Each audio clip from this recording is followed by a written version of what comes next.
بات کرتے ہیں گوجرا کے مقامی چرچ کے فادر خالد رشید آسی صاحب سے. وہ کیا کہتے ہیں اس واقعے کے بارے میں. جب یہ واقعہ پہلے دن پیش آیا آپ نے کیا کیا اس واقعے کو روکنے کے لیے؟ اس واقعہ کو روکنے کے لیے ہم نے بہت سارے لوگوں سے رابطہ کیا ہے. ہم نے مقامی لوگوں سے رابطہ کیا ہے, ہم نے اپنی سیاسی رہنماؤں سے رابطہ کیا ہے, اور مقامی لوگوں سے جو علماء ہیں ان سے بھی رابطہ کیا ہے. کیا ان کا جواب تھا؟ سب مدد کے لیے بھاگے ہیں, سب نے کیا ہے, مگر مقامی انتظامیہ کی غفلت جو ہے وہ اس میں شامل ہے. دیکھیں یہ بات درست ہے, مقامی انتظامیہ نے غفلت ضرور کی ہوگی, لیکن جن لوگوں نے اس واقعے میں حصہ لیا ہے, جن لوگوں نے جا کے وہاں حملہ کیا ہے, آخر وہ لوگ کون ہیں؟ اتنے سارے لوگ باہر سے نہیں آ سکتے. مقامی لوگ بھی اس میں شامل ہیں. باہر سے آنے والے شرپسند ہوں گے, دہشت گرد ہوں گے, باہر سے ہوں گے, مگر جنہوں نے نشاندہی کی ہے وہ اسی جگہ سے. آپ لوگوں نے پولیس کو تو رپورٹ کروائی ہوگی واقعے کی؟ ہاں جی. اس میں لوگوں کے نام دیے ہیں؟ ہاں جی. ہاں جی. وہ کون لوگ ہیں؟ وہ لوگ مقامی ہیں. آپ ان کا نام لینے سے کیوں کتراتے ہیں؟ ایف آئی آر میں نام ان کے دے دیے گئے. ہاں تو وہ ایف آئی آر والے نام ہی ہمیں بتائیں کہ کن کن لوگوں کو آپ نے نومینیٹ کیا. وہ آپ ایف آئی آر کاپی لے لیں اور اس میں میرا خیال شامل ہے. تو یقیناً آپ لوگوں نے ہی ایف آئی آر کٹوائی ہے نا؟ ہاں جی. تو وہ میرا خیال ہے کہ بہتر ہے کہ وہ ایف آئی آر. اچھا آپ خود نہیں بتانا چاہتے. اچھا ایک بات اور ہمیں بتائیں, یہ جو زمین پر قبضہ والی بات ہے یہ کہاں تک درست ہے کہ اس بستی پر کچھ لوگ قبضہ کرنا چاہتے ہیں اس زمین پر, جس کی وجہ سے بستی کو آگ لگائی گئی, اور آگ لگانے کا واقعہ کیا بستی والی زمین پر قبضہ کرنے کے لیے ہے یا اس کے پیچھے کوئی اور مقاصد ہیں؟ ایک تو میں آپ کو یہ بتاؤں کہ کوریاں والے کے جو مقامی لوگ ہیں وہ زیادہ جانتے ہیں, مگر جس ایشو کے تحت جس بات کو یہ بنیاد بنایا گیا ہے وہ ایسا نہیں ہے.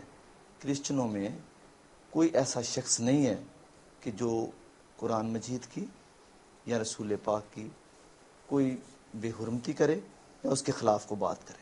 اچھا آپ کو یہ نہیں لگ رہا کہ آپ اس وقت میڈیا میں ہمارے ساتھ بات چیت کر رہے ہیں جی. اور اگر آپ ان لوگوں کو ایکسپوز نہیں کریں گے, ان کا نام نہیں بتائیں گے, تو سب لوگوں کے سامنے ان شر پسندوں کے نام اگر نہیں آئیں گے تو وہ کیسے کیفر کردار تک پہنچائے جا سکتے ہیں؟ میڈیا نے پوری ایف آئی آر اس پر تو آپ ہمیں بتائیں کہ یہ دکھا دیا, ہم آپ کو کاپی دے دیں گے, وہ آپ کو نام بنام. شکریہ.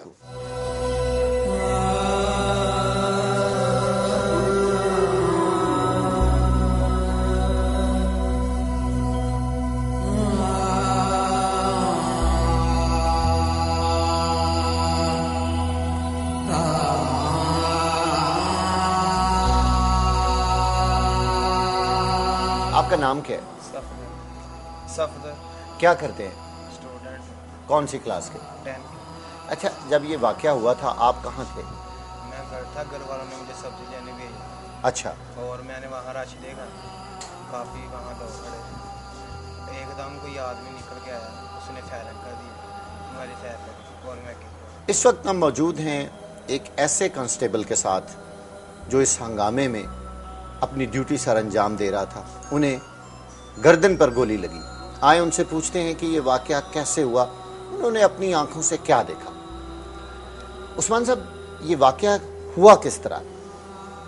بیسیکلی تو یہ جو کرسچن اور مسلمانوں کا مسئلہ چل رہا تھا, پہلے تو کچھ کنٹرول تھا, لیکن اس ہفتے کے دن تمام جو جلوس تھے وہ شہر میں اکٹھے ہوئے اور تقریباً 12-1 بجے انہوں نے کرسچین کی جو آبادی تھی ادھر ادھر موو کیا. ہمارے ساتھ ڈی پی او تھے انتصار احمد صاحب, انہوں نے حتی المقدور کوشش کی. اس وقت یہ مجمع ایک عام مجمع تھا, اس میں بہت سے ایکسپرٹ لوگ آ گئے جنہوں نے آ کر پریس چلانا شروع کر دیا. اس وقت یہ تمام لوگ بستی میں شامل چلے گئے, انہوں نے آگ لگانا شروع کر دی. تو اس وقت ڈی پی او کے ساتھ میں اور ایک اے ایس اے صاحب ہیں طارق صاحب, وہ ڈی پی او کے ساتھ تھے.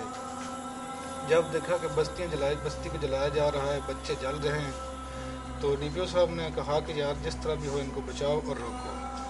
میں اور طارق صاحب نکلے, ہمارے پاس ٹیئر گیس گن تھی.